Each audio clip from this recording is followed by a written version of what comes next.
Now, I happen to be related to dear Abby. I'm dear Flabby, actually. And I have a little column in my newspaper that talks about advice. We give good advice sometimes. We give bad advice. And sometimes we just give the worst advice there is. Now, I have my little panel of experts here because I've been doing this for 57 years and I cannot keep doing it no more. So, what I'm going to do is ask you guys for a terrible problem, something that has been worrying you, something awful, and then we're going to get the advice here from our panel of experts. So now, does anyone have a problem or a worry that they want to discuss? Something like, oh my God, my sister's sleeping with my husband. Something along those lines. How do I deal with an ex-girlfriend? How do I deal with an ex-girlfriend? Absolutely. We all want to know how to do that. I've written about it in my column many a time. This time we're going to ask our panel of experts. How do you deal with an ex-girlfriend? Fred Willard. What I'm going to need you to do first is come up and rub my leg for a little bit, just to kind of get the advice flowing. Nothing? All right. Well, first thing you want to do is call her and say, babe, if you come by my house again, I'll have you arrested. That was some very good advice. Thank you, good advice. Now maybe it's about time for a little bad advice. My bad advice panelist here. Yes, my name is Dylan Tandy. I'm a family therapist. I deal with troubled families and issues like this. And so when I tell my clients who have difficulty letting go of a past relationship, I tell them there are different forms of stalking. Start with the social networking stalking. Facebook stalking. Facebook is designed for stalking. Start there, and if that doesn't satisfy you, move on to the more physical stalking. Do not resort to violence, but stalking is healthy. It clears the mind. But for the sake of law, just start with Facebook stalking and see how you do. Well, that sounds like some bad advice if I were to say so. Now, just because we're here, we're going to go for the worst advice possible. And my dear, I love your glasses. They look a lot like yours, I'll tell you that much there, sister. She's not my sister. It's a term that I use to reflect the closeness that's not like sisters. So what would you do? I'm sorry. The ex-girlfriend. I got caught up in thinking what it would be like to have a sister that would wear matching glasses and not about the question at hand. This is my hand. This is my other hand. If I had an ex, I don't have an ex-girlfriend, but if you had an ex-girlfriend and you didn't want her to be an ex-girlfriend anymore, don't talk to her then. I mean,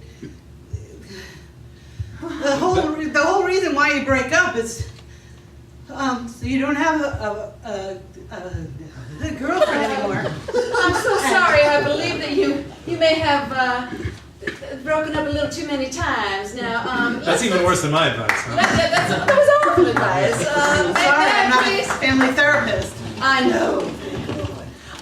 Is there somebody else who has another problem that we can certainly discuss here with our panelists? Anybody How else? can you tell a friend that he was not part of making the other friend break up with the girl? Oh. How I can you understand. tell a friend that he was not part of breaking up that relationship? Yes. Okay, then we're going to find out. How can you not tell a friend that they were part of breaking up that relationship? Let me have some good advice. Well, first, I need you to come up and rub my leg for a little bit. That's good advice. Nothing? All right. Yeah. That's kind of So the gross. friend is not involved with breaking up with the friend? I think communication is the best way to go. I think you should just tell your friend calmly over some tea, maybe a little biscuit, like a nice little, the candles, light some candles, and then tell them, hey, look, I had nothing to do with that disgusting bitch breakup, and that should be fine. Well, that was good advice. I certainly like that. Now, let's go to our professional bad advice giver here. Well, during my studies of family therapy at the University of Please Yourself, California, there was a certain faction of our student body who this was a very real concern. It happened many times. In fact, in the dorms, relationships were breaking apart daily. And, some people felt partly responsible. And so what I learned was that it's best for people, if they have those thoughts, go with those thoughts. Take full responsibility. Even if you didn't cause the breakup, say you did. And so maybe by doing that, the couple will join back together. And, waste not, want not. Well, I think that was appropriately bad advice, sir. Oh, yes, thank you. And now for the absolutely worst advice ever. When I do this, and when I do this, that's two different ways. That's this way, and that's that way. Now, if you have a friend that has a problem with you, having a problem with not breaking up the girlfriend, then you would, how do you solve a problem like Maria? How do you take from the God? How do you? Yeah, That's a nice song. that was a very nice song, and thank you so much for singing it for us, because it has absolutely nothing to do with the advice that we were seeking. Okay, That was even worse advice than mine. perhaps we would like to bring another concern out into the open. Anyone have another concern of theirs? Something? My boss is sexually harassing me. I don't Your know that. boss is sexually harassing you. Oh my word, I think we can probably help you. Let's have a little good advice on how to deal with your boss sexually harassing you sexually. Say it again. Nothing? Okay. Well, I think that the best thing I can tell you to do is just let the harassment happen, because you never know when you're going to kind of get that action again. I mean, it's a cold, cold world. Well, that's some interesting advice. I'm sure it's good for someone. Perhaps, yes, our professional, could you tell us some bad advice, please? Well, the fact is that this was a clear, very frequent occurrence back in the old days, back before the Equal Rights Amendment, back before women's lib, the 50s, in fact.